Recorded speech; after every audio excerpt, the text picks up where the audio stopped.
जितने भी जुड़ पाते हैं वो लोग तकरीरें सुनते हैं, इस वजह से इस वक्त फ़ोन आता खोल लेता हूँ। तो मैं ये बता रहा था, आप लोगों में भी कौन ऐसा छुपा हुआ हो, सीधा सादा भोला भाला, जिसकी अदाएं अल्लाह और रसूलुल्लाह को पसंद हों। और इन लोगों में आप देख रहे हैं ये लोग बैठे हैं, सब मुझे मेहमान बना दिया और इस कुर्सी पे बिठा दिया है। मैं इस लायक नहीं हूँ, दुआ करो अल्लाह मुझे भी अच्छा कर दे। और जिंदगी का कोई भरोसा नहीं है ना, पता नहीं कब आंख बंद हो जाए। मगर प्यारो, जब तक सांसें हैं ना, काम ऐसा कर जाओ, ऐसा कर जाओ, जो लोग तुम्हारा जनाजा लेकर के कब्रिस्तान में जाए ना तो चर्चा करें, यार बेचारा गरीब था मगर बड़ा भोला इंसान था। समझे, मकान इसका बहुत अच्छा नहीं था मगर किसी को इसने सताया नहीं, तकलीफ नहीं दी, ऐसे बन के जाओ। तो ये बच्चे भी हैं, कुछ बच्चे थोड़ा सा ज्यादा भी बोल रहे हैं, मगर एक दिन वो होगा कि यही बच्चे बड़े होकर के इंशाअल्लाह ऐसे भी बन सकते हैं। मैं दुआएं करता हूं कि इस्लाम का झंडा इन लोगों के हाथ में होगा। हाँ, क्योंकि अभी इन्हें पता नहीं है ना, ये उम्र ऐसी है, ये तो खेल समझ रहे हैं, कूद समझ रहे हैं, मगर इंशाअल्लाह मुझे पूरी उम्मीद है ये अपने माँ बाप का नाम रोशन करेंगे, माँ बाप का सर झुकने नहीं देंगे, मुझे पूरी उम्मीद है इंशाअल्लाह। अब कोई ना बेटा बेअदबी करेगा, अभी तो टांगे उठा रहे हैं, कूद रहे हैं एक दूसरे, बहुत देर से देख रहा हूँ, समझे, बहुत देर से एक दूसरे के टांगे मार रहे हैं, यूं इस तरीके की बातें कर रहे हैं। आप समझ रहे हो कोई नहीं देख रहा, ये जो चैनल लगे हुए हैं ना, ये पूरा हिंदुस्तान देख रहा है तुम्हारी हरकतें, समझ रहे। अब बताओ कितनी दूर तक बदनामी होगी, समझे, सब ये चैनल जो लगे हुए हैं, और पूरी बड़ी बड़ी दूर तक। इन लोगों को तुम ऐसे ही समझ रहे हो, ये इतने अदब से, इतने बड़े बड़े आलिम लोग, बुजुर्ग हैं, ये सब हम आए हमारे हाथ चूम रहे हैं, तुम टांगे उठा रहे हो, कोई कुछ कर रहा है, तुम्हें परवाह नहीं है, पता नहीं है अभी बेटा, समझे। ये उलमा को समझे जिनके सीने में कुरान है, समझे, जिनके सीने में कुरान। अच्छा, मेरी बात भी गलत हो सकती है, आपकी भी गलत हो सकती है, क्या नबी की बात भी गलत हो सकती है? बोलो, नबी की बात गलत हो सकती है क्या? अब नबी फरमाते हैं ये लोग ऐसे हैं ना, एक आलिम रब्बानी की बात कर रहा हूं, किसी भी बस्ती के कब्रिस्तान से गुजर जाए, कुछ पढ़े भी नहीं, दुआ भी ना करे, खाली गुजर जाए, मर्रा का लफ्ज आएगा, खाली गुजर जाए, तो उसके गुजरने की बरकत ये होगी, गुजरने की खाली बरकत ये होगी कि अल्लाह ताला उसके गुजरने की बरकत से उस कब्रिस्तान के मुर्दों से 40 दिन के लिए अजाब उठा लेता है। कितने लोग ये आए हैं, इनमें कितने हाफिज हैं, मदरसे के बच्चे भी हैं, समझे, हाफिज हैं। तुमसे छोटे छोटे बच्चे हमारे मदरसों में हाफिज होते हैं, समझ रहे हैं। तो आप जानते हैं, एक हाफिज के बारे में आया, अपने ये जो तुम्हारे बड़े बड़े भाई हैं, कमेटी वाले हैं, चचा जो भी लगते हो, इनको दुआएं दो बेटा, वरना ऐसी उम्र के लड़के अक्सर डीजो पे नाचते हैं। इन्होंने आज ये जलसा सजाया, देख रहे हैं आप, पूरा गांव इकट्ठा, आसपास से लोग मोटरसाइकिलों से भी आए। एक हाफिज के बारे में बस, सही, बिल्कुल सही है माइक, हाँ बढ़िया। एक हाफिज के बारे में बताया, और बताया किसने? आका ने बताया। तवज्जो रखो बेटा, किसने बताया? नबी ने बताया। हाँ, क्या बताया? एक हाफिज अगर घर में हो, ये कितने हाफिज हैं? तो ऐसे 10 लोग जिन पे गुनाहों की वजह से जहन्नम वाजिब हो चुका था, कि उन्हें जहन्नम में जाना वाजिब है, ऐसे 10 लोगों की एक हाफिज कुरान जरिया बख्शिश बनेगा और वो उनको जन्नत में लेकर के जाएगा। यार जरा इनका मकाम तो पहचानो, इनका मर्तबा तो पहचानो। कुरान शरीफ अच्छी चीज है, उसको देखना इबादत है। काबा भी अच्छी चीज है, उसको देखना इबादत है। मेरे आका फरमाते हैं 5 चीजें जिनको देखना इबादत है, या 5 चीजें ऐसी हैं जिनको करना इबादत है, उनमें से एक कम खाना इबादत है। क्या बोलो? कम खाना। अब तुम खाते खाते पेट फाड़ लो, डोंगे पे डोंगा, और फिर जाकर डों और फिर शिकायत करो डॉक्टर साहब यार गैस बहुत बन रही है हमारी, समझे। बाद औरत भी कम नहीं खाती है, वो भी डोंगे पे डोंगा, और फिर कहती है पता नहीं मेरी गैस क्यों खत्म नहीं होती। आजा तुम्हें हंसी की मैंने एक अंदाजा लगाया, तुम्हें हंसी की बातें जल्दी समझ में आती हैं, ये भी मैंने अंदाजा लगा लिया, समझ में आ रही है। आजा तुम तो हंसे रहे हो मगर माशाल्लाह मैक वाले भी मुस्कुरा रहे हैं। हाँ। तो नबी फरमाते हैं किल्लतुत तआम, कम खाना इबादत। 2 लुक़मे कम खाओगे ना तो नमाज पढ़ने में काहिली नहीं होगी। और औरतों को तो 4 लुक़मे कम खाना चाहिए, समझे। 4 लुक़मे कम खाना चाहिए, वरना ये तो इतनी चर चर चर चर चर जब तक। चलो नंबर 2 वल क़ुऊदु फिल मस्जिद, मस्जिद में बैठना इबादत। नंबर 3 वन नज़रु इलल काबा, काबे को देखना इबादत। नंबर 4 वन नज़रु इलल मुसहफ, कुरान पाक को देखना इबादत। और नंबर 5 वन नज़रु इलल आलिम, आलिम को देखना इबादत। यार ये नबी फरमाते हैं ना, अगर नबी जिसको कह दें हलाल तो वो हलाल, जिसको कह दें हराम तो वो हराम। ये लोग हुआ, ये तो आप लोगों की मेहरबानी है, मुझे कुर्सी पे बिठा दिया है इसलिए ताकि मैं तकरीर करूं, मगर ऐसे मत समझना कि इनका मकाम भी कम है, इनके सीने में भी कुरान है। अल्लाह के रसूल सल्लल्लाहु ताला अलैहि वसल्लम इरशाद फरमाते हैं, अब तवज्जो रखना, मैं शुरू हो रहा हूं। शुरू तो पहले ही हो गया था मगर अब तुम्हारी तरफ आता हूं। आका ने फरमाया, एक जुमला इतना प्यारा इतना प्यारा इतना प्यारा आ रहा कि अगर इसको ना दिल की तख्ती पे नोट कर लोगे ना तो कहीं मार नहीं खाओगे। हाँ, मैंने भी कहा था कुछ लोग ज्यादा बोल रहे हैं, इसका भी ध्यान रखियो। नबी फरमाते हैं 2 चीजों की हिफाजत कर लो, जन्नत की जमानत मैं ले लूंगा। कितनी चीजों की बोलो प्यारे?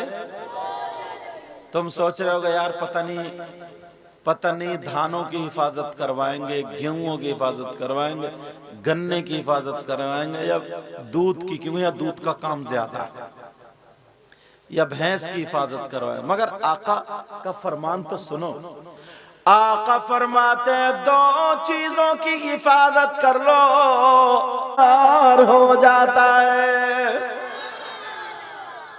मगर जबान की हिफाजत अल्लाह इस खैया खादर खद्दर, सॉरी क्या खैया खद्दर, खैया खद्दर में तुमने कोई शख्स ऐसा देखा है जिसके भाई का इंतकाल हो गया, मौत आ गई, उससे बेचारा जनाजा रखा लेटा, तो उसका भाई क्या करता है? आंखों में आंसू होते दुआ करता है, बच्चों को बुला के कुरान खानी कराता है। कभी तुम्हारे खैया खद्दर में ऐसा देखा कि उसका भाई मरा हुआ लेटा हो और वो अपने मरे हुए भाई का गोश्त नोच नोच के खाता हो? तुमने देखा कभी किसी को खैया खद्दर में? नहीं देखा ना? औरतों ने नहीं देखा ना? चलो, अगर तुम्हारे गांव में कोई ऐसा आ जाए तो उसे घर में जगह दोगे? उससे दोस्ती करोगे? रिश्तेदारी करोगे? पक्का? गले में हाथ डाल के घूमोगे? और अगर तुम में से 50 आदमी मैं निकाल दूं तो तौबा करोगे? माशाअल्लाह। बोलो अब क्यों चुप हो गए? आप सोच रहे होगे यार हमारी इतनी उम्र हो गई और ये तो सैयद हजरत पहली मर्तबा आए हैं, इन्हें कैसे पता चल गया? मैं आज बताता हूं, कम से कम तुम्हारे गांव में 50 लोग ऐसे होंगे जो मरे हुए भाई का गोश्त खाते हैं, ऐसे ही गुनाह मिलता है। और औरतें तो 50 से 80 होंगी, 80 नहीं, मैं 80 की बात कर रहा हूं, औरतें 80 होंगी। सोच रहे होंगे यार इन्हें कैसे पता चला, मगर बात बिल्कुल सच्ची करूंगा। ये कैसी बात चल रही है जनाब, मरा हुआ भाई, कौन अपने भाई का गोश्त खाएगा? मेरी बात पलटा दोगे, नाजिम साहब की पलटा दोगे, कारी साहब की पलटा दोगे, इन उलमा की पलटा दोगे, सबकी गलत हो सकती है। क्या कुरान पाक गलत हो सकता है? अगर कोई कुरान पाक को गलत माने तो क्या वो इंसान सही हो सकता है? अल्लाह बरकतें अता फरमाए। वो इंसान सही, क्योंकि कुरान का कोई भी लफ्ज गलत नहीं है। तुमने मुझसे वादा किया है, तौबा करके जाना होगा। कौन है जो अपने मरे हुए भाई का गोश्त खाता है? कुरान पाक से पूछो, कुरान पाक तू बता, क्या खैया खद्दर में कोई ऐसा है जो मरे हुए भाई का गोश्त खाता है? जरा कुरान सुनो, बिस्मिल्लाहिर रहमानिर रहीम, वला यग़तब बाज़ुकुम बाज़ा अयुहिब्बु अहदुकुम अन यअकुला लहम अखीहि मैतन फकरिहतुमूह। कुरान पाक की आयत है, साफ तरीके से खुली हुई आयत, पूछ लो। और अगर कोई गलत साबित कर दे तो मुंह मांगा इनाम। अपने घर जा करके इसका तर्जमा देख लेना। कोई मौलाना या मुल्ला नहीं, बल्कि अल्लाह फरमाता है। अल्लाह क्या कहता है सुनो, अगर कोई एक दूसरे की गीबत करता है, कोई एक दूसरे की चुगली करता है, कोई पीठ पीछे बुराई करता है, इस ज़बान के जरिए अगर किसी की बुराई करता है, गीबत करता है, चुगली करता है, मेरा मौला कहता है गीबत करने वाला, चुगली करने वाला, पीठ पीछे बुराई करने वाला ऐसा है जैसे मरे हुए भाई का गोश्त खाने वाला। अब अंदाजा लगाओ कितने लोग गीबत करते हैं। 50 मैंने कम बताया, ज्यादा होंगे। औरतें 80 कम बताई, ज्यादा होंगी। अल्लाह का फरमान है ये, गीबत करना ऐसा है जैसे मरे हुए भाई का गोश्त खाना। अल्लाह चौराहे पे बैठे, बैठक में बैठे, इधर आधर बैठे, तेरी गीबत मेरी गीबत, इधर की उधर की गड़बड़। और यहाँ तो अल्लाह का फजल है जनाब, मैं हिंदुस्तान में घूमता हूँ, कमेटी वालों हिंदुस्तान में घूमता हूँ, अल्लाह का फजल है। कहीं कहीं जलसा होता है ना तो मुसलमान ही बाज इतना बड़ा कमबख्त है, कभी पुलिस को कभी किसी को फोन कर देता है ताकि इनका जलसा खराब हो जाए। जलसा किसका है? किसी के बाप का, रसूल पाक का है। हिम्मत जो हश्र में मुंह दिखा लोगे। इस गांव का तो मुझे पता नहीं है क्या हाल। मैं इस वजह से बात कह रहा हूं क्योंकि इस चैनल वाले मेरी तकरीर कैच करते हैं। अगर कहीं ऐसा हो तो वो अपनी जबान, अपने फोन को रोक के रखें।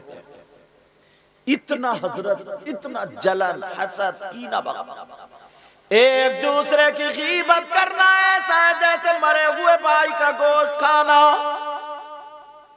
2 औरतें नबी की बारगाह में गई, तंबीहुल गाफिलीन किताब उसमें लिखा है।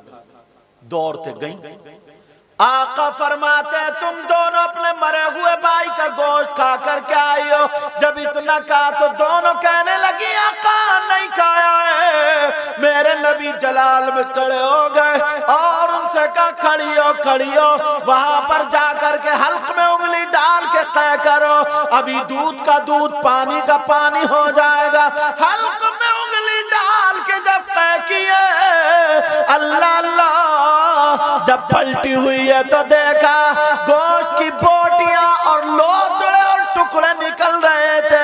उन दोनों की चीख निकल गई, कहने लगी आका हमारी माँ पे कुर्बान, हमारे बाप आप पे कुर्बान, हमारी औलाद आप पे कुर्बान, आका सब कुछ हमारा आप पे कुर्बान। हमने गोश्त नहीं खाया था, मगर ये बोटियां कहां से आई? नबी बोले मुझे मालूम है, मगर जब तुम घर से चली थी तो किसी की गीबत करती हुई चली थी, और गीबत करना, चुगली करना ऐसा है जैसे मरे हुए भाई का गोश्त खाना। अल्लाह, गीबत करोगे आज के बाद? नहीं करोगे तो हाथ उठाओ। और सुनो, हाथ उठाए रहो। तुम्हें अल्लाह और रसूल का वास्ता, अगर नबी के बच्चों से मोहब्बत करते हो और अल्लाह से डर के तौबा की नियत से हाथ उठा रहे हो तो उठाए रहो, और अगर तुम्हारे रस्मी नारे या ऐसे तो रख लेना, और अल्लाह से डर के अगर मोहब्बत उठा रहे हो, अल्लाह से डर के अगर उठा रहे हो तो उठा रहे हो, बोलो या अल्लाह हम अपने गुनाहों से तौबा करते हैं, मौला हमारे गुनाहों को माफ कर दे, आज के बाद किसी की गीबत नहीं करेंगे। रख लो यार। मैं बताऊं, पता नहीं क्यों मेरा दिल भर आता है यार। इन बच्चों से पूछो इन्होंने कितनी मेहनत की, चंदा किया, हमारी तारीख के लिए कितने फोन किए। इनसे तो डायरेक्ट बात ही नहीं हुई। अक्का शाहपुर के हाफिज मोहम्मद दानिश जो कलियर शरीफ में रहते हैं, समझे, मुझे लगता है साबिर पाक का करम था, वहां से ये तारीख मैं तुम्हारे यहाँ आया हूँ। तुमने मेरी इतनी खिदमत की, इन बच्चों ने पानी ला के दिया ठंडा, ये गुलाम यासीन नाम है इस बच्चे, ठंडा गरम, हुजूर क्या चाहिए। मैं अब कभी कभी सोचता था यार मैं इस लायक नहीं हूँ, मगर इतनी पूछगछ होती है, मैं तुम्हें हंसा के खिला के कुदा के चला जाऊं, तुम नोट तो इकट्ठे कर लोगे, मगर चाहता ये हूं कि तुम्हें अपने नाना का पैगाम दे करके जाऊं। बोलो सुनना चाह रहे हो? सुनना चाह रहे हो? आज के बाद कभी दीनी काम में किसी भी रुकावट मत डालना, कहीं पर भी, और किसी भाई की ना गीबत मत करना, चुगली मत करना।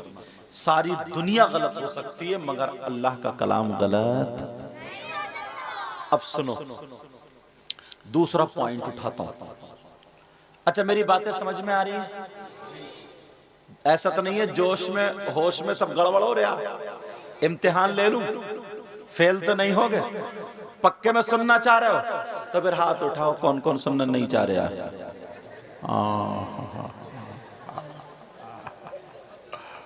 सही है, बिल्कुल बिल्कुल भी तुम फेल नहीं हुए।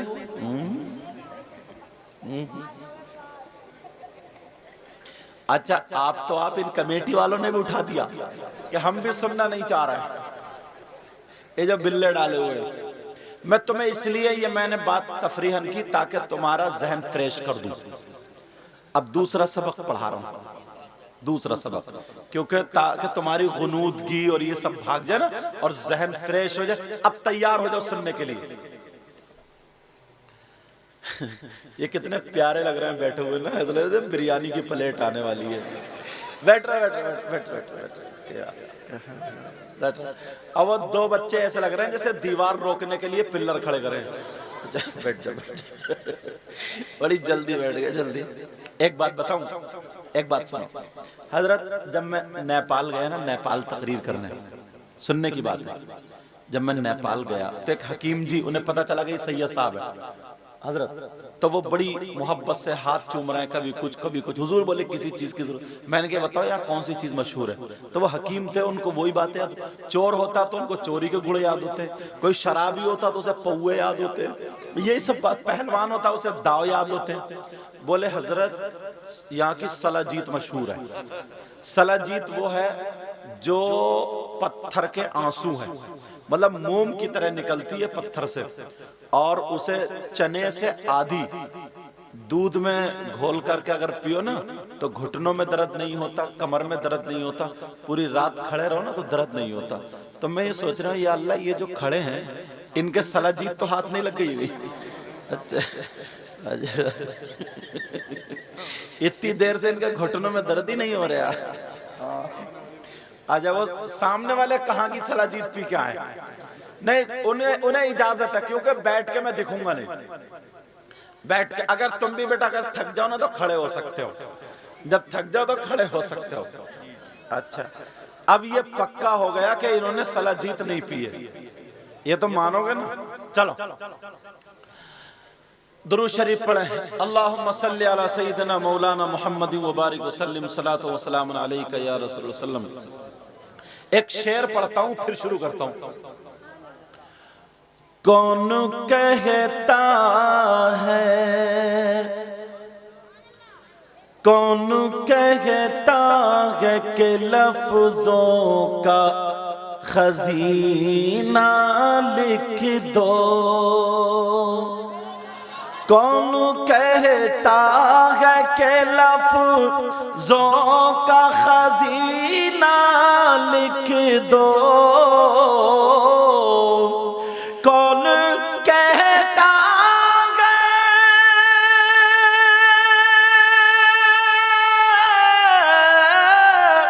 कौन कहता है कि लफ्जों का खजीना लिख दो, दिल की तख्ती पे मेरी लफ्ज़ मदीना लिख दो, दिल की तख्ती पे मेरी लफ्ज़ मदीना लिख दो। मौत आ जाए अगर गुंबद खज़रा के करीब, मौत आ जाए अगर गुंबद खज़रा के करीब,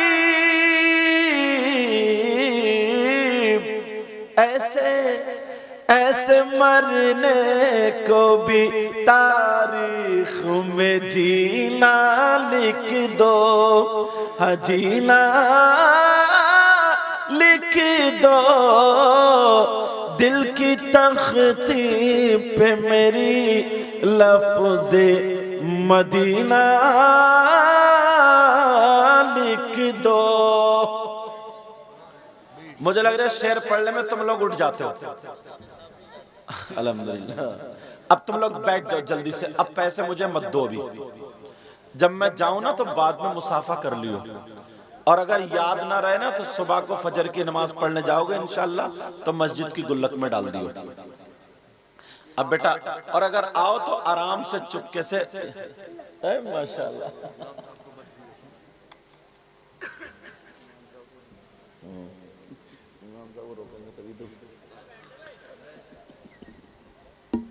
तवज्जो है ना। हाँ, अगर किसी को आना तो चुपके से रख के जाओगे, भीड़ में नहीं आओगे उठ के इकट्ठे। तवज्जो रखो। गीबत वाली बात हो गई, हाँ माशाल्लाह, गीबत वाली बात हो गई। अब सुनो यार, एक शख्स और दुनिया में नजर आता है। हाँ तवज्जो बेटा, ध्यान रखो बेटा मेरी तरफ। एक शख्स और दुनिया में नजर आता है। मेरी बहनें बैठी हैं, मैं कैसे बताऊं, मगर बात ऐसी है हजरत, बताना पड़ेगी। माशाल्लाह, अल्लाह बरकतें फरमाए। बेटा बात मत करियो, कमेटी वालों, कमेटी बात मत करियो। एक शख्स कितना बुरा होगा वो, कितना अल्लाह बरकतें फरमाए, कितना खराब होगा वो, कितना बेकार होगा वो। कौन यार, मुझे लगता है ना उससे बुरा तुम्हें हिंदुस्तान में कोई मिलेगा नहीं। मैं हदीसें उतारना चाहता हूं और फिर माहौल को पे बोलना चाहता हूं। कौन? जो अपनी मां पे गलत नजर डालता हूं। मेरी बात समझ गए? जो जवान नौजवान जो शख्स अपनी मां के साथ गलत हरकत करे, मां के साथ मुंह काला करे, मां पे गलत नजर डाले, क्या उससे बुरा भी कोई इंसान हो सकता है? बोला जहन का कितना बड़ा नीच होगा वो यार, कितना खराब होगा यार। यार जब मैंने ना ये हदीस पढ़ी तो सही बता रहा हूं मैं, मुझे लगा ऐसा कि मजमे में इसको बयान करना चाहिए। सुनना चाह रहे हो? मुझे पता नहीं है तुम्हारे क्या हाल है, आपको पता नहीं है मेरे क्या हाल है, मगर तुम्हें अल्लाह और रसूल का वास्ता अगर कोई ऐसा हो, पहले मैं हदीस पढ़ूंगा ना तो यार आए थे इस जलसे में, मगर यहां से तौबा करके गए हो ना तो इन बच्चों की मेहनत वसूल हो जाएगी और आका तुमसे राजी हो जाएंगे। और इन उलमा की मौजूदगी में ये बड़ी मेहनतें, बड़ी कम तनख्वाह में मेहनतें करते, कौन इंसान है वो? कितना बुरा होगा, कितना नीच होगा, कितना खराब होगा। सुनना चाह रहे हो? सुनाओ। अगर कोई ऐसा तुम्हारा दोस्त हो, कोई ऐसा मिलने जुलने वाला हो तो उस तक पैगाम पहुंचाओगे। और ये चैनल वाले ना आते ना, इनसे कि ये फायदा है, समझे?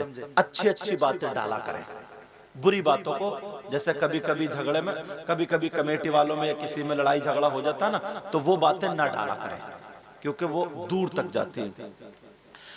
अब किससे पूछेंगे कौन है वो शख्स? किससे पूछना? तो प्रधान जी से नहीं पूछना, इमाम साहब से नहीं पूछना, मौलवी साहब से नहीं पूछना, मुफ्ती साहब से नहीं पूछना, तो फिर किससे पूछोगे? अल्लाह के बाद सबसे अफजल आला हमारे आका है, आका से पूछ लो। ये आका है, अगर जिधर से निकल जाए तो पत्थर इन पे सलातो सलाम पढ़ने लगे, दरख्त इनकी बारगाह में हाजिरी देने लगे। ये आका अगर आसमान की तरफ इशारा कर दे तो डूबा हुआ सूरज पलट आए, चांद की तरफ इशारा कर दे तो चांद दो हिस्सों में बट जाए। आका खैया खद्दर के गयूर मुसलमानों ने, सीधे साधे भोले भालों ने 50-100,000 रुपए चंदा करके बड़ी मेहनत करके जलसा किया। आका जरा बता दे वो शख्स कौन है जो इतना बुरा अपनी माँ के साथ गलत नजर रखने जैसा हो, माँ के साथ गलत हरकत करने वाला हो। अब जरा सुनो नबी का फरमान सुनो, आका का फरमान सुनो। जिस नबी का कलमा पढ़ते हो उन्हीं नबी की हदीस सुनो। आका फरमाते हैं तुमने सूद का नाम सुना होगा, तुमने ब्याज का नाम सुना होगा। सूद जो लेते हैं, सूद जो देते हैं, सट्टा खेलने वाले, जुआ खेलने वाले, रिश्वत लेने देने वाले, सूद का कारोबार करने वाले, सुन ले नबी फरमाते हैं सूद का जो गुनाह है उस गुनाह के 70 दर्जे हैं। इतना बड़ा, इतना बड़ा, इतना बड़ा, इतना बड़ा, इतना बड़ा। सुन लो जरा तवज्जो से सुन लो। आका फरमाते हैं 70 दर्जों में सबसे छोटा वाला दर्जा ऐसा है जैसे अपनी माँ के साथ सगे बेटे का जिना करना। कितने लोग हराम का लुक़मा खा लेते, कितने लोग सूद का रुपया खा लेते, कितने लोग जुआ खेल लेते। अब तो मोबाइल पे जुआ चल रहा है, बग्गी बात पे जुआ चल रहा है, और क्रिकेट पे जुआ चल रहा है, सट्टा लगाया जा रहा है, हराम का लुक़मा ज़बान में मुंह में आ रहा है। अल्लाह अल्लाह मेरे भाई और मेरी बहनें तो इसमें है ही नहीं। भाइयों सुनो, मैं तुमसे हाथ जोड़ के तुम्हें गोश्त मिले या ना मिले, बकरा मिले या ना मिले, खाली चटनी से खा लेना, मगर सूद और रूपी, सूद का रूपिया, ब्याज का रूपिया किसी का हक हरगिज़ मत खाना। नबी फरमाते हैं सूद और ब्याज का गुनाह ऐसा है जैसे सगे बेटे का माँ के साथ मुंह काला करना। 5% लोग हैं या गांव देहात में क्या होता है इन्हें पता नहीं है, मगर ये सूद का आ रहा है। बताऊं कैसे? किसी ने 2 एकड़ जमीन ले ली या 1 एकड़ जमीन ले ली, 2 हैं, इनकी जमीन है, ये ले रहे हैं, इन्होंने इनको 50,000 रुपए दे दिए या 1 लाख। समझ में आ गई बात? ये नाजायज, गांव वाले इसमें ज्यादा मुलव्विस हो जाते हैं, इसलिए मसला मैंने छोड़ा। अल्लाह अल्लाह प्यार हराम का लुक़मा मुंह में मत आने देना। कितने लोग ऐसे कहते हैं यार हमारी दुआएं कबूल नहीं हो रही, इतनी दुआ मांग रहे हैं, इतनी दुआ कबूल। यार नबी से तो एक मर्तबा पूछा होता तुमने, सबसे पूछते हो दुआएं कबूल नहीं हो रही, और अब तो ये कहते ही नहीं है दुआ कबूल नहीं हो रही ना। अगर किसी की तबीयत खराब है या कोई हादसा हो जाए, कोई बात हो जाए ना, तो रोता हुआ आएगा, उसका दोस्त मिलने जाता, मालूम है क्या कहता है? ये कहता है यार पता नहीं अल्लाह ताला को मेरी कौन सी बात बुरी लग गई। इससे ये पूछो तेरी अच्छी कौन सी थी, अच्छी कौन सी थी? अब भी ये इसका नजरिया देखो, ये कह रहा पता नहीं अल्लाह ताला मेरी कौन सी बात से नाराज हो गया। इससे ये पूछो तूने कौन सा ऐसा काम किया जिंदगी में जिससे अल्लाह राजी होता है। गिरेबान में झांक के देखना चाहिए। आधा घंटा अगर मिलता है, आधा घंटा चौराहों पे बैठता है, बाज ऐसा है ना इनमें, उसका दिल जो लगता है कहाँ लगता है? जहाँ चौराहों पे झूठ बोला जाता है, लड़ाइयों की बातें होती हैं, झगड़ों की बातें होती हैं, कि कोई बुजुर्ग होता है ना तो उसको छेड़ा जाता है, फिर वो माँ बहन की गालियां बकता है, नौजवान पे ठिट्टे मारते हैं, कहते हैं वाह वाह, उसकी कोई चिड़ निकाल लेते हैं, उसे घर तक रपटाते हैं, सब हंस रहे हैं दांत फाड़ के। अल्लामा ज़मख़शरी फरमाते हैं अगर आधा घंटा मिले, 1 घंटा मिले, मैं तुम्हें आज रास्ता बताए देता हूं। रास्ता देखना चाह रहे हो? बोलो रास्ता देखना चाह रहे हो? आधा घंटा अगर 1 घंटा मिले तो वुजू बनाओ, पाक तो रहते ही मस्जिद में जाकर के बैठ जाओ। क्या करो? नमाज का टाइम हो या ना हो, मस्जिद में जाके बैठ जाओ। अल्लामा ज़मख़शरी फरमाते अगर कोई मस्जिद में जाकर के बैठ जाए, नमाज का टाइम भी नहीं है, कुरान भी नहीं पढ़ रहा है, तस्बीह भी नहीं पढ़ रहा, खाली मस्जिद में बैठा है, तो अल्लामा ज़मख़शरी हदीस नकल करते और कहते अगर जो मस्जिद में बैठा जितनी सांसें लेगा, हर सांस पे अल्लाह ताला उसे 400 नेकियां अता फरमाएगा। कितनी नेकियां बोलो? अपने तो नेकियों के गोदाम भरे होंगे जो चौराहों पे हंसी मजाक ठिट्टे चल रहे हैं। बास का दिल बहुत लगता कि इस प्रधान को जिताओ, इसको हराओ। 500 रुपए में ईमान बेच देता है। पहले मुसलमान था, समोसे इधर वाले प्रधान के खाएगा और वोट इधर डालेगा। सही बता रहे होंगे?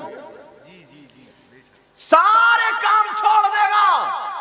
कोई प्रधान अच्छा काम कर रहा है, तुम्हारा हक है उसे वोट देके जिता दो, ताकि वो गांव में काम आए और गांव वालों के काम आए और दीन और इस्लाम के काम आए। मैं ये नहीं कहता कि उसको मत जिताओ या हराओ, लड़ाओ, 1 महीना जितना भी इलेक्शन लड़ाओ, मगर ऐसा नहीं है कि जोहर की नमाज छोड़ दो, असर की छोड़ दो, मगरिब की छोड़ दो और घुट्टियों हुई पड़ा और बेचारे प्रधान की मजबूरी है, क्वांटलों शक्कर तो में पिला गया, समझे? लेकिन दीन को मत छोड़ो। मेरी इतनी बात याद रखो, जो प्रधान तुम्हारे लिए काम करे उसे जिता दो, वो तुम्हारा हक, तुम जानो, मुझे उस सियासत से कोई मतलब नहीं, मैं तो दीन के रास्ते बताने आया। अल्लामा ज़मख़शरी फरमाते हैं हर सांस पे अल्लाह ताला 400 नेकी अता फरमाएगा, मगर आधा घंटा मिलेगा ना तो मोबाइल में लग जाएगा। बोलो लगता नहीं लगता? 3 सोफा होता है ना, 3 सीट वाला, तीनों भाई अगर बैठे ना तो तीनों पे अपने अपने मोबाइल है, वो उसे देख रहे, कोई खैरियत ही नहीं पूछता। अच्छा ये तो छोड़ो, आदमियों को तो छोड़ो, औरतें भी तख्ता बड़ा मोबाइल रख के फिर रही हो। इनके कौन से घोड़े पल रहे हैं, इनकी कौन सी घोड़ियां पल रही हैं जो मोबाइल के बगैर चोर ले जाएंगे? किसकी ट्रेनें चल रही हैं, बसें चल रही हैं, फैक्ट्री चल रही है, कारखाना क्या चल रहा है? और अब्बा ना इतना सीधा है, इतना भोला है बेचारा, इसे कुछ पता ही, वैसे सीधा नहीं है, वैसे मेंढे बहुत काटी है इसने, किसी का रात को गन्ने कतर लाया, किसी का बरसीन काट लाया, भैंस अपनी पल रही है, बरसीन हाजी जी का कट रहा है, ये सारी चीजें हैं, मगर सीधा और भोला काय में खैया खद्दर में कम से कम 50 घर ऐसे होंगे जिनकी जवान बेटियों पे मोबाइल होगा। अब इनके अब्बा से पूछो, अम्मा से पूछो, क्यों दिया है मोबाइल? कौन सा ऐसा रिश्तेदार है बेटी का जो अलग बात करने दे दिया? क्यों दिया? व्हाट्सएप चलाएगी कहां, फेसबुक चलाएगी कहां? पता है रात को 11-11 बजे तक चैटिंग हो रही है। कितनी मुस्लिम लड़कियां गैर मुस्लिमों के साथ मोबाइल के जरिए टच हो गई हैं, और कितनी गैर मुस्लिम लड़कियां मुस्लिम लड़कों के साथ मोबाइल के जरिए टच हो गई हैं। जो लड़की खैया खद्दर से निकल के कभी बाहर नहीं गई, उसे मुरादाबाद में छोड़ दूं घर नहीं मिलेगा, मगर बंबई का फैशन उसके पास है। बाल देख लियो कैसे झटके मारती चलती है, आस्तीन देख लियो कहां तक है, गला चिरौआ देख लियो कहां तक, पहनावा देख लियो कहां तक। वो फिल्में बनाने वाली औरतें, किसने बताया ये ढंग? अब्बा ने, अम्मा ने? नहीं, ये जो मोबाइल दे दिया। कितनी लड़कियां उनकी इज्जत नीलाम हो गई, कितने लड़के बर्बाद हो गए, लफंगे घूम रहे। अच्छा तुम्हें यही पसंद आई? मालूम भी है सुभान अल्लाह कहां कही जाती है? सीधे बैठो, सीधे सीधे बैठो, तवज्जो रखो जरा मेरी तरफ।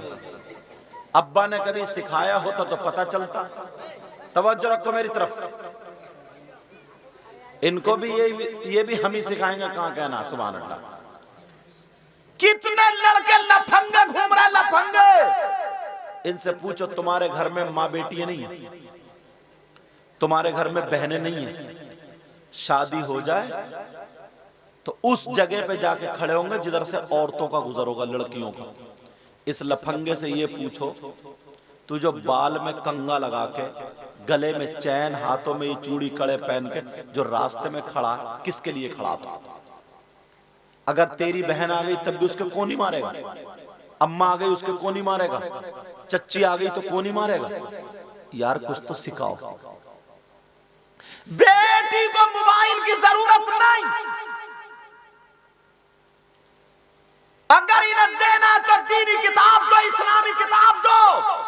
आज ये जो फैशन पहने, फैशनीले कपड़े जो पहने फिर रही है, आज ये जो मेकअप में लदी फिर रही है, आज बेहयाई की चादर ओढ़े पड़ी है, किसी को शर्म हया गैरत नहीं है। पुरानी औरत से देख लो, अपने भाई के सामने खड़ी नहीं होती थी, ये अपने बाप के सामने दुपट्टा यहाँ लगा लेती है, अपने भाई के सामने दुपट्टा इधर लगा लेती है, अपनी माँ के सामने दुपट्टा इधर लगा लेती है, अपने चचा ताऊ खालू मामू कोई टोकने वाला नहीं है।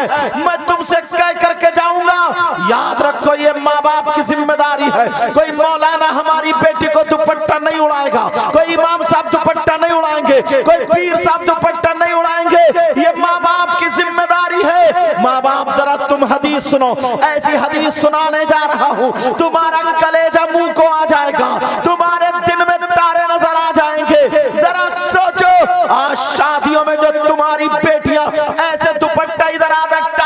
है, उनका जिस्म छुपता नहीं है, जो बाल फैला करके चल रही है। और बात जगह तो ऐसा है, अगर बारात आती है, फूलों की डलिया हाथ में ली, स्वागत के लिए खड़ी है, वेलकम के लिए खड़ी है, जैसे नाचने वाली पहले खड़ी होती थी, जैसे कोटे पे अपना जिस्म बेचने वाली खड़ी होती थी। अरे तू मुसलमान है, तेरी शर्म आया गैरत कहां चली गई है? तेरी 18 साल की बेटी जो ये इस्तकबाल के लिए खड़ी है, तेरी 15 साल की बेटी जो फूल लेकर के खड़ी है, स्वागत बारातियों का कर रही है, दूल्हा पे फूल मार रही है, साड़ी पहन के आ रही है, ना माँ बोल रही है ना बाप बोल रहा है, मगर मेरे नबी क्या बोले हैं जरा सुनाओ। इन कमेटी वालों को मुबारकबाद देना कि इन्होंने ये जलसा किया है, ये हदीस हम तक पहुंची है। बाप सुनो, जिनकी बेटियां आवारा घूम रही है, जिनकी बेटियां फैशनीले कपड़े पहनी है, जिनकी बेटियां इस्तकबाल कर रही है, जिनकी बेटियां अपना जिस्म दिखा रही है, नबी फरमाते हैं क़ाला क़ाला रसूलुल्लाह सल्लल्लाहु तआला अलैहि वसल्लम सलासा ला यदखुलूनल जन्ना अला कुल वालिदै वद्दयूस वरजुलतुन निसा। नबी फरमाते हैं, मैंने हदीस इसलिए पढ़ दी ताकि कोई ये ना कह दे अपनी तरफ से बात बता के चले गए। नबी कहते हैं 3 लोग जन्नत में नहीं जा सकते। ये कौन कहता है? कोई मौलाना नहीं कहता। आका फरमाते हैं 3 लोग जन्नत में नहीं जा सकते, और नबी जिसे रोक दे कोई मौलाना जन्नत में नहीं ले जा सकता, नबी जिसे रोक दे तो कोई पीर जन्नत में नहीं ले जा सकता, अगर नबी जिसे रोक दे तो कोई इमाम जन्नत में नहीं ले जा सकता, अगर नबी जिसे रोक दे कोई आलिम मुफ्ती जन्नत में नहीं ले जा सकता, अगर नबी रोक दे तो उसकी नमाजें जन्नत में नहीं ले जा सकती, नबी रोक दे उसका हज जन्नत में नहीं ले जा सकता, नबी रोक दे उसकी ज़कात नहीं ले जा सकती, नबी जिसे मना कर दे उसका जलसा जन्नत में नहीं ले जा सकता, जिसे नबी मना कर दे कोई दुनिया का माई का लाल उसे जन्नत में नहीं ले जा सकता, नबी जिसे रोक दे किसी का बाप जन्नत में नहीं ले जा सकता। नबी फरमाते हैं 3 लोग जन्नत में नहीं जा सकते। एक तो माँ बाप का नाफरमान जन्नत में नहीं जा सकता, जिसकी बेटियां दुपट्टा शादी में यहाँ लगा लेती है वो माँ बाप सुन ले, जिसकी बेटियां सरों से दुपट्टा उतार के फेंक देती है वो माँ बाप सुन ले, जिनकी बेटियां चूड़े लगा करके अपना जिस्म दिखा रही है वो माँ बाप सुन ले, जिनकी बेटियां मोबाइलों पे चैटिंग कर रही है वो माँ बाप सुन ले, जिनकी बेटियां फैशनीले कपड़े पहन रही है वो माँ बाप सुन ले। नबी फरमाते हैं जिसकी बेटियां आवारा घूम रही हो, जिसकी बेटियां फैशनीले कपड़े पहन रही हो, जिनकी बेटियां बेपर्दा घूम रही हो, जिनकी बेटियां मोबाइलों पे गैर लड़कों से बात कर रही हो, फिल्में देख रही हो, मूवीज देख रही हो और लोगों से टच हो रही हो, तो नबी फरमाते हैं वो माँ बाप दयूस है और आका फरमाते हैं दयूस जन्नत में नहीं जा सकता। नबी ने रोक दिया तुम्हारी नमाजें नहीं ले जा सकती, नबी ने रोक दिया तुम्हारा हज नहीं ले जा सकता बेटियों की वजह से। नबी फरमाते हैं वो माँ बाप जन्नत में नहीं जा सकते हैं, और नबी जिसे मना कर दे कोई माई का लाल जन्नत में नहीं ले जा सकता। कभी सोचा, कभी गौर किया? मैं जानता हूं तुम्हें ये मेरी बात कड़वी लग रही है, मुझे मालूम है तुम्हें ये बात मेरी बुरी लग रही है, क्योंकि कोई घर अब ऐसा है ही नहीं, कोई घर ऐसा नहीं है हज़रत, कोई घर ऐसा नहीं, चाहे वो कमेटी वाले हो या मैं हो या तुम हो, कोई घर अब ऐसा नहीं है जिसकी बेटियां जवान हो और फैशनीले कपड़े ना पहने। शादियों में देख लो, अल्लाह, बच्चियों को तो छोड़ो 15-16 साल की, 40-40 साल की अधेड़, बूढ़ी घोड़ी नई लगाम, पुरानी दीवार नया पेंट, ब्यूटी पार्लर पे जा रही है, झुर्रियां खत्म कर रही है, चेहरे की झुर्रियां। तेरी झुर्रियां तो ना कब्र में देख कितनी पटापट होगी, जब गुर्ज पड़ेगा तो पता चलेगा। शर्म हया गैरत उठा के रख दी है यार। मेरे नबी की बेटी फरमाती है सैयदा फातिमा, अल्लाह इजाजत हो तो बता दूं, थोड़ा बुरा लग रहा है यार, एक बात बताऊं, मैं कहां जाऊं, किसे सुनाऊं? तुम मेरे भाई हो, मैं तुम्हारा भाई हूं। अगर मैं ही तुम्हें ना बताऊं ये बातें, या उलमा ना बताए, तो क्या हम लोग पंजाबियों को बताएंगे? गैरों में जाएंगे? ये उंगली कटे तो तकलीफ यहां होती है, ये कटे तो यहां होती है, ये कटे तो यहां, ये कटे यहां। आप जानते हो हमें भी तकलीफ होती है। किसी शादी में पहुंच जाओ ना तो यार हमें शर्म आती है। ऐसे ऐसे खूंटे खड़े होंगे वो चुटले, ऐसा ऐसा पहनावा होगा, बस ऐसे दुपट्टा इधर को फैला के यहाँ पे टांग लेगी और बाल ये फैले हुए और ऐसे चलेगी ऊंची ऊंची एड़ी, लगता पता नहीं क्या बन जाए। जैसे सन 2000 के भूत यही आ गया, सन 2024 के। यार लोग, मुसलमान की बेटी थी ना, यहूदियों और ईसाइयों का तरीका आ गया। नबी की बेटी फरमाती है, और तो सुन लो मेरी बहनों सुन लो, जो लड़कियां दुपट्टा नहीं ओढ़ती हैं, जो लड़कियां सर पे दुपट्टा नहीं रखती हैं, जरा वो भी सुन ले। नबी की बेटी फरमाती है, औरत के पास सबसे ज्यादा कीमती चीज उसका सोना चांदी नहीं होता, सबसे ज्यादा कीमती चीज उसके पास रुपये पैसे नहीं होते, सबसे ज्यादा कीमती चीज उसके पास दौलत नहीं होती है। लड़की के पास, औरत के पास, खातून के पास सबसे ज्यादा कीमती चीज अगर होती है तो वो उसकी इज्जत है, शर्म व हया गैरत है, सबसे ज्यादा कीमती। मेरी बहन, अगर अल्लाह नाराज हो गया और अल्लाह ने अजाब नाजिल उतार दिया, तो जो तू चेहरा ना ब्यूटी पार्लर पे बनवा के रेगमाल से रगड़वा के आ रही है ना, इतने दाने कर सकता है, चेहरा बिगड़ भी सकता है। एक लड़की, तवज्जो है ना, मुझे रिवायत याद है, मैंने बहुत तकरीरों में ये बयान किया था। एक